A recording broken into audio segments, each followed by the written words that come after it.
Kyler Murray, DeAndre Hopkins were back in the lineup for the Arizona Cardinals, and it didn't take long for them to make an impact, but they weren't the stars of the show in Chicago, but they did take out, with ease, the Chicago Bears. It's Bo Brack, Alex Clancy, Locked On Cardinals, and we're breaking it down.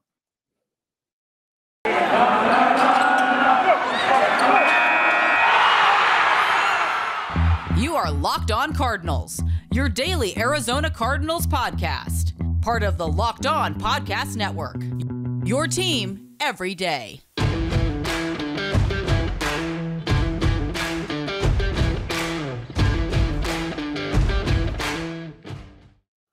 Welcome into the podcast. Rise up, Red Sea. It's Bo Brack, Alex Clancy, Locked On Cardinals Monday edition, recapping yesterday's 33-22 win over the Chicago Bears. The Arizona Cardinals improved to 10-2 on the season, improving on their NFL best record, improving on their road record, which remains pristine at 7-0 now, even after an ugly, sloppy win, or at least the turf and the elements were sloppy. The Arizona Cardinals, as far as the offensive side of the football, the defensive side of the football, for the most part, were not sloppy. DeAndre Hopkins, Kyler Murray back in the lineup. How did they fare? And how the Arizona Cardinals pretty much showed that they're a complete team, and probably the most complete team in the NFL on Sunday with their win over the lowly Chicago Bears. Big shout out to everybody that makes this your first listen each and every morning. Thank you for checking out Locked On Cardinals wherever you find podcasts. If it's Apple Podcasts, please subscribe. Maybe review us. Leave us a rating. It goes a long way. And if you're watching on YouTube, thanks for watching. Haven't subscribed yet, please subscribe. If you know other Cardinals fans out there, let them know. Big thank you to everybody that hit us up with their making Locked On Cardinals their most popular podcast. Big thank you there. Make sure you're following along on Twitter at Locked On AZCards, at Bob Brack to follow me, Bo Brack, and at Clancy's Corner to follow Alex. Alex, it really just didn't take very long for Kyler Murray to kind of find his rhythm, despite kind of a botched first play back in the lineup. But then a couple plays later, he's finding DeAndre Hopkins for pay dirt on 4th and 2. Yeah, he's always he reminds me of my best friend growing up, not by stature, looks, or anything, but in the way that my best friend growing up didn't study, and I'm not confirming the report that Kyler Murray doesn't work out in the offseason. It's not what I'm saying. He would just walk into classes during a test day and just get an A. Yeah. Just walks in, he hears all the stuff during the week, and he just gets an A. And I hated him for it. Seems like kind of like that's what Kyler Murray is in some respects, where it's like and DeAndre Hopkins, I guess you can group in. It's like, yes, you can practice. You can practice light. You can miss a few weeks. It's going to take a little rust to come off. It takes 2 seconds, and then you're going to be exactly where you were before. Right. And that's what we see. And it was a little jarring watching him not remember how to use his hands when water's on a ball after the first snap. But yeah, you're right. I mean, it was just bing, bang, boom. Luckily, the defense made it very easy for them today. DeAndre Hopkins didn't have to play a whole lot. Kyler Murray was able to use his RPO play action game flawlessly inside the red zone. And that's all she wrote. Rinse and repeat. Yeah. I mean, it seems to be the game plan. The Arizona Cardinals win the coin toss. They send their defense out there. Their defense either gets a 3 and out. In this case, they force a turnover. Jalen Thompson picks off a tip pass from Andy Dalton and then puts the Arizona Cardinals offense in prime position to immediately cash in. First play, as we said, did not go well. Kyler Murray shows, the elements. We're looking at the ankle. We're looking at a couple things like, man, this might not be the best situation for him to come back. And then a couple plays later, you're just like, oh, you rascal, you Kyler Murray. I mean, on 4th and 2, he drops an absolute dime to DeAndre Hopkins, and then probably no other wide receiver. Maybe I can count on one hand, another wide receiver that makes that play. And it's just like, oh, we missed you. We missed you. Like, you showed us, like, just a few plays in, what you can do that other players in this league cannot do. Arizona Cardinals go out to 7-0 or 7-0, and then the next offensive drive for the Bears, another interception, Budda Baker. Poor guy can't find the end zone despite taking it back, 70-plus yards on that one? It wasn't quite DK Metcalf, chasing him down. It was more of an angle play, but Budda doesn't get in then. But then the Arizona Cardinals are able to cash in again, 14-0 before you know it. And then the Bears were able to put together kind of a methodical drive. They go 14 plays, 77 yards. But then the Arizona Cardinals, after that drive, I thought they locked in. Like, it was impressive to see what they did, that they are just absolutely lethal on a short field and they can take advantage of their defense setting them up, Alex. But then we were like, okay, let's see what Kyler looks like, his first time back, having to kind of command a drive pretty much the entire length of the field, at least 80 yards. And I thought the play calling was fantastic from Cliff Kingsbury. Mm-hmm. I thought his playmakers were making plays all over the field. And then it was capped by an unbelievable, catch, kind of James Conner spearing with one arm and then bringing it down to the end zone a couple more yards. And, it was just, then they go up 21-7 and it's pretty much over from that point for the Cardinals going forward. Yeah, and I was thinking throughout this game, looking forward, man, what's this offense going to look like with Chase Edmonds in the backfield also? Yeah. Like, so, yes, everything you said is true. Like, this isn't so much about what happened today, and we'll obviously break everything down, but, like, paving the way for the rest of the season, they're in good shape. Jalen Thompson hobbled today. TJ Humphries went out for a play, which kind of makes you worried, and then he came right back in. He was ready to jump back in right away. Right in, yeah.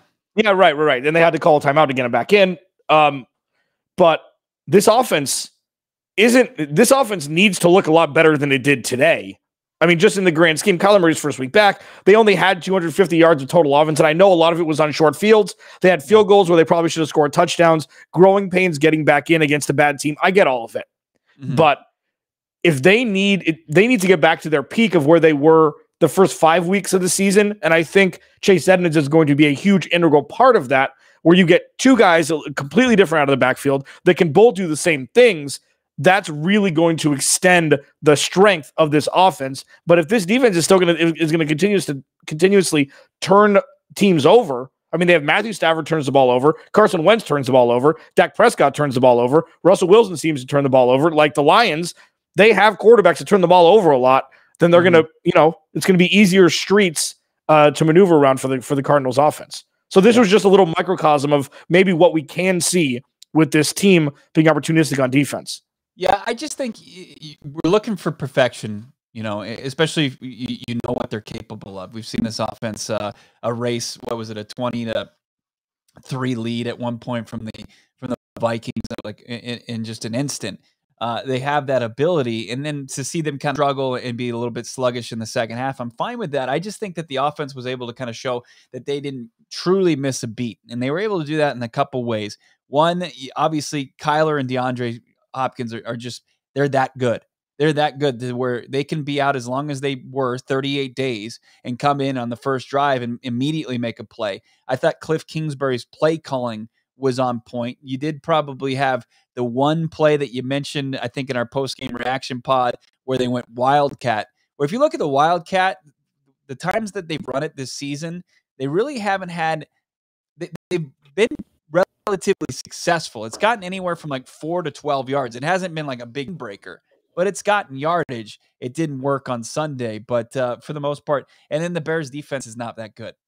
So the offense was able to kind of get – and not miss a beat. So, I just thought it was a good, decent opportunity for them to kind of get in, because you're not going to be at Soldier Field Monday Night Football in the next week. You're going to be in the friendly, confines of State Farm Stadium in Glendale. It's going to be, obviously you can control the elements in there. There's not going to be, and you're going to be dealing with a field turf that you're familiar with. So it's not going to be, you're going to be able to kind of get back on track and play with a little bit more speed than we saw on Sunday.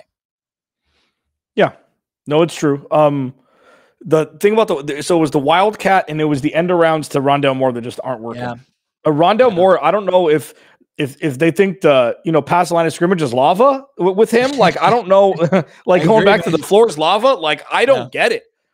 They've completely forgotten how to use Christian Kirk and Rondale Moore as the threat together. Like, I don't, and I know that's probably because DeAndre Hopkins has been hurt, and also because James Conner has been so effective, you don't really need to use Rondale Moore because you're getting James Conner in space. Those are a lot of his touches. They're giving them to him in the backfield. It's like they're trying to do too much with him and not just say, hey, outrun that corner that's defending you. Like, I don't understand why. I don't get it. They're getting way too cute with him, and it's looking like a Jarvis Landry-ish kind of thing when he's not that kind of player. He's not that kind of player. I don't think it's on him. I mean, it's not on the play calling, more so it's on the player. He just won't start going north and south. He just won't. He's trying to get too cute. And I think you see that with first-year players a lot. They just think, hey, I got to make a move. I got to evade tacklers by going east and west, when the point of the game is to go north and south. And when we see Rondell Moore start to move downfield, he's very good. Bo Brock, Alex Clancy hanging out with you. There was some pretty, as quiet of a day as it kind of was, and sure, the Cardinals put up 33 points. There was some sneaky stats that proved that this offense is the best in the league. Plus, we'll get into this defensive performance, but I'm excited to tell you really about DirecTV Stream. It's how you can get your TV together. It's when you can take your live sports, your live TV, and get it together with your on-demand favorites so you can watch those live sporting events and then, turn on an on-demand movie or TV show that you love. And the best part, there's no annual contract. You can stop waiting to get your TV together with DirecTV Stream. You can learn more, directtv.com. That's directtv.com. Thank you for making Locked On Cardinals your first listen each and every day. Alex and I are beyond grateful for that. Cardinals with the 4 picks of Andy Dalton, their defense, their offense total, their team, the turnover differential, they're the top in the NFL as of right now. We'll see what happens when the Patriots take the field on Monday Night Football against the Bills in a big game for the AFC East. But you had the Arizona, before we get into this defensive performance, Kyler Murray, 4 total touchdowns, ho-hum coming back in the lineup, 2 in the air, and then 2 on the ground. That might be the most encouraging part. It's like Kyler Murray didn't put up a ton of yardage, Alex. He had, looking at him as far as rushing the football, he had 10 carries for 59 yards. That was a little bit more than I expected to see in the box score, but he had the 2 touchdowns where he pretty much went in untouched. That's something we haven't seen in a long time.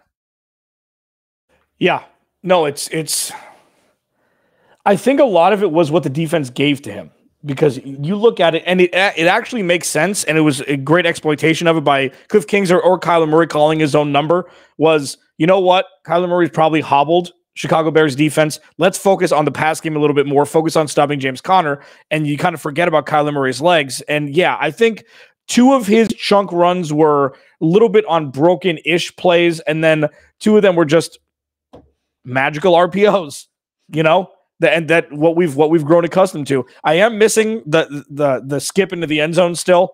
Maybe we get Stephen Bach on, his trainer and longtime friend. I want to see some sort of celebration that's not the baby Yoda or him just handing the ball LaDainian Tomlinson, Larry Fitzgerald style to the ref.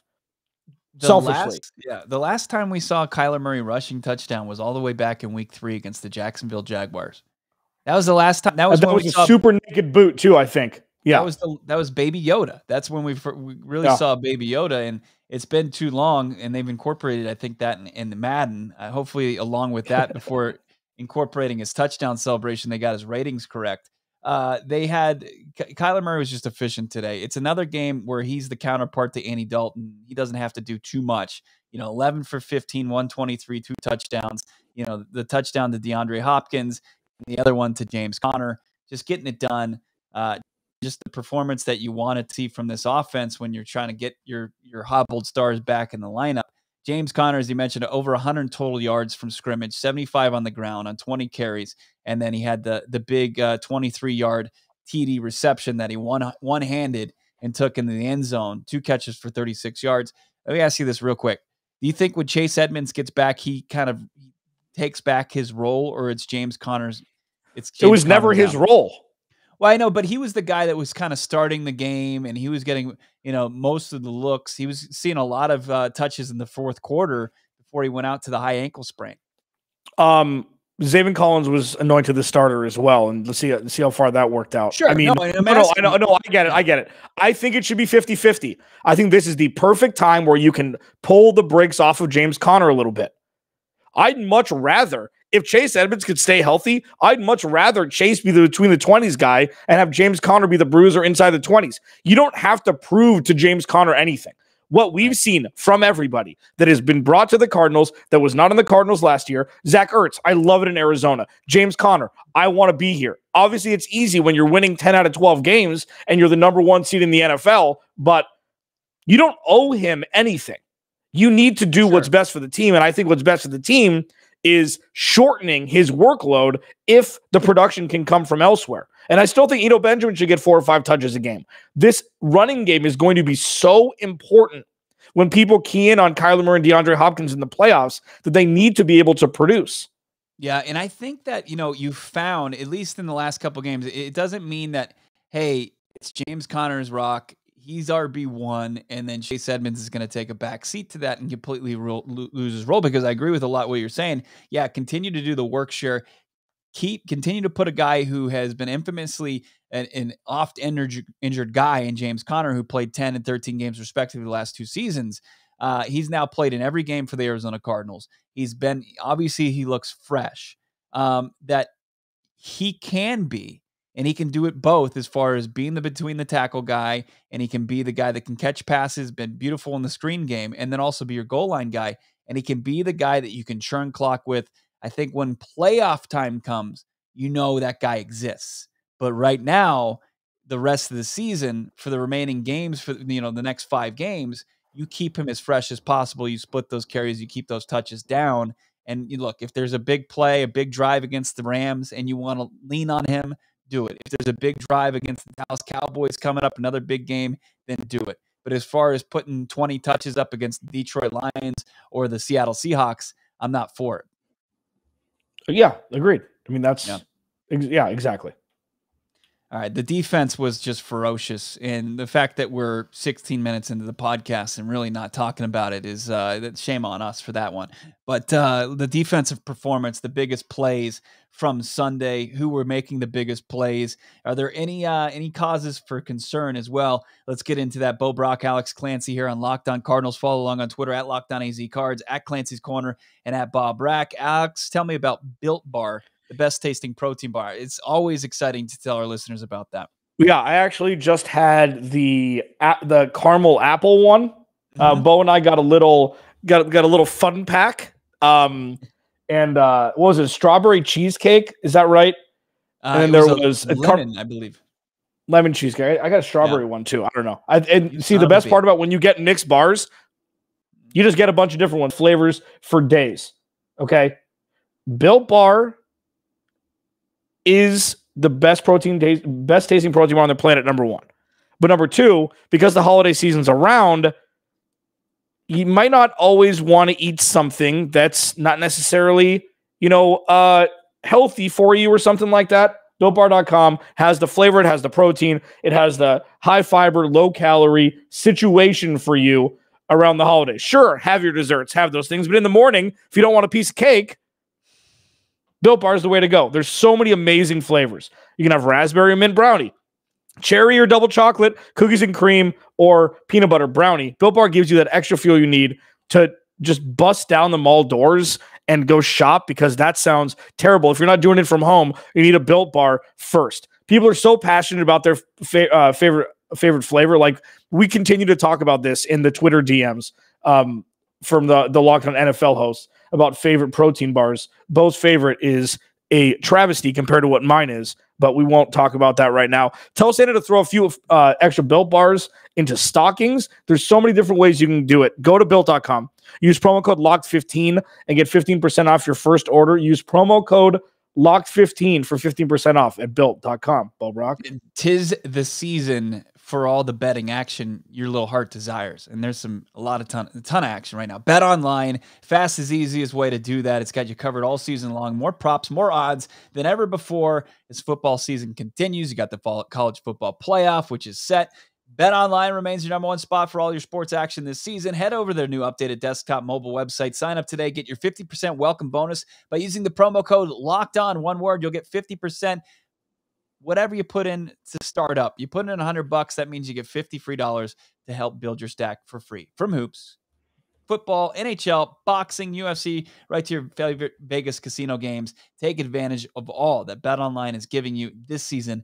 BetOnline, the fastest, easiest way to bet on all your favorite sports. BetOnline, where the game starts. Thank you so much, making Locked On Cardinals your first listen each and every day. We appreciate you for tuning in, subscribing wherever you find podcasts, and of course, checking us out on YouTube. We have episodes premiering each and every weekday at 10 a.m. Great content on a daily basis. Follow Alex at Clancy's Corner. Follow me at Bob Rack. And of course, follow the show at Locked On AZCards. The defensive performance, a defense that continues to play on without one of its heartbeats. Did you see on one of the turnovers that J.J. Watt in street clothes was in the celebration in the end zone? I mean, just love J.J. Watt. Yeah. Yeah. You know, I mean, it doesn't matter. When we said this before the season started, the dude doesn't play most games, most seasons. He did last year, but that's not the point. First of all, I'm really happy when I switched to say, it's not my money. Right. So who cares? If it works in the salary cap, is that affecting the Cardinals, their win total with how much they signed him to? I don't think so. So what J.J. Watt does is he is part of the culture shift. So is A.J. Green. So is Rodney Hudson. So is Kyler Murray. So is, Budda Baker and even Zach Allen. Like, this is part of a familial atmosphere that the Cardinals haven't had. They just haven't. It seems like, compared to what they were, now it seems like they were just a bunch of guys wearing the same jersey that in 2015 won a bunch of games, in 2014 and 2013, having a good time, no risk and no biscuit. But this seems like a familial atmosphere of guys that are really playing for each other that we haven't seen. For sure. And you've got the faces of your franchise is one of your leaders, a guy that's out, and who knows, you saw the post on social media. Could he make some sort of crazy return to the playing field after his arm exploding against his former team in the Houston Texans a couple weeks ago? That remains to be seen. But the fact that he's out there and he's still supporting his teammates, he's still showing them what it means to prepare each and every week. You're seeing it play out in real time. Zach Allen with the big pick. You're seeing guys that are just not taking plays off, and you're seeing guys prepare unlike that we've ever seen in that locker room before. Jordan Hicks, 13 total tackles, another guy that had a big storyline this offseason.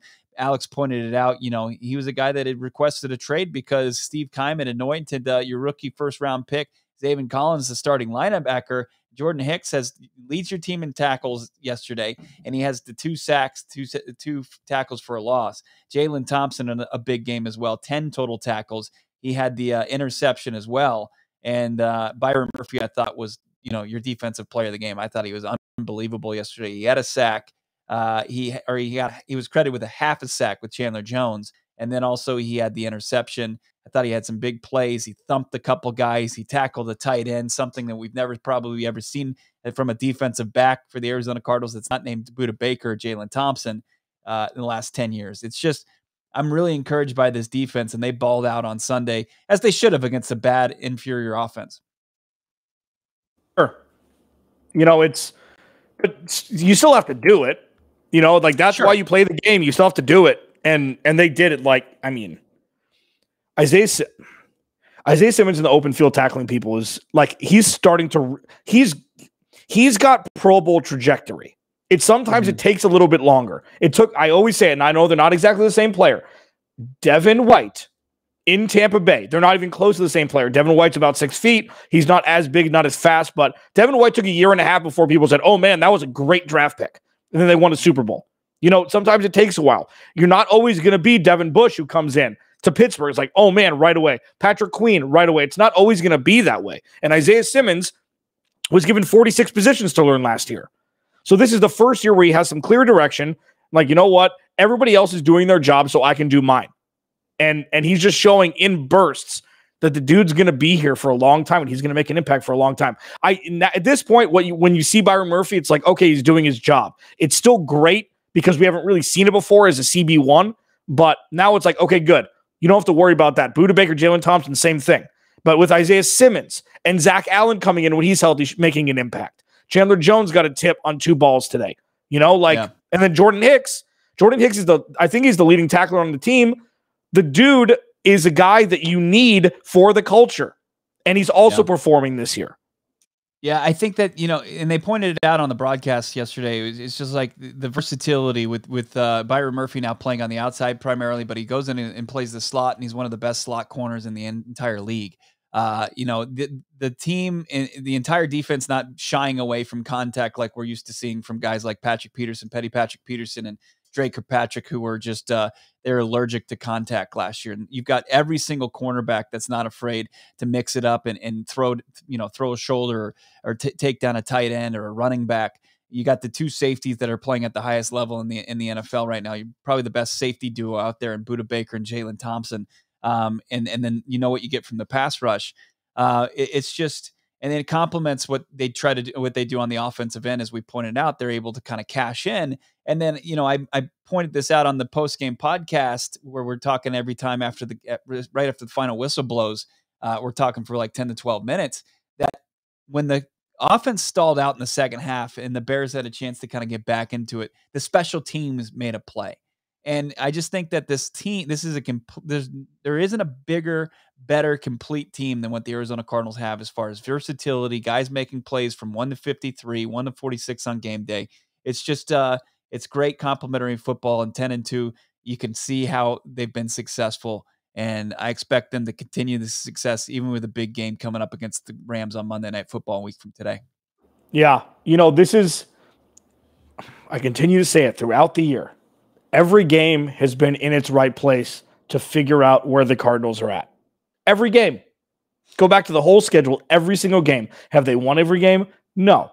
But, even the game in Jacksonville, where Matt Prater missed the long field goal and they ran it back for a touchdown. I think the Cardinals were losing at half at that point. It's just and then you saw what they did in the second half with Byron Murphy's late pick six. It's like, okay, you can go on the road, have a questionable call at the end of the first half that turned into something that doesn't happen all the time, the Cardinals getting a W, and then blowing out Cleveland on the road, and then going to LA and beating the doors off the Rams.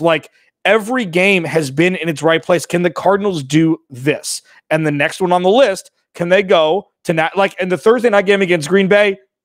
Call it a tie, whatever. It doesn't. The win-loss doesn't matter. The Cardinals didn't lose by 30 to the second best team in the NFL record-wise at home. You go at home to LA, who's probably going to beat the doors off of Jacksonville, and they're going to want revenge, and they're going to bring everything they have, even though Robert Woods is out for the year and Darrell Henderson's hobbled. If the Cardinals can get a W at home next week in a convincing manner, they're going to be the 1 seed. Yeah. It's going to get really serious very quickly here if the Cardinals can take care of business at home Monday night, now like they should, against a Rams team that is, underwhelmed over the last month and a half or so. For sure. No doubt about it. Brack, Alex Clancy, just recapping the Cardinals 33-22 win over the Chicago Bears. 4 turnovers, but 4, forced by this defense, and then 4 touchdowns by their franchise quarterback in Kyler Murray. 2 in the air, 2 on the ground. Make sure you're following along on Twitter at Locked On AZCards, at Clancy's Corner, at Bob Brack. And, it was another fun one for the Cardinals, and a bigger game coming up. Sosa Cremenges from Locked On Rams. We'll talk to him on Thursday. Yeah. It's going to be a big week here on Locked On Cardinals. There's only 5 games left on the regular season. There aren't a lot of opportunities for losses for this team, but a lot more opportunities for this team to continue to just finagle their way into the top spot, or we'll see where they end up at the end of the season as far as the playoff seeding goes. Thanks for making Locked On Cardinals your first listen every day. Now make your second listen Locked On Bets with your boy Q, and of course, handicap expert and analysis from Lee Sterling. It's free and available on all platforms, just like we are. Have a great rest of your Monday. We'll talk to you on Tuesday on Locked On Cardinals.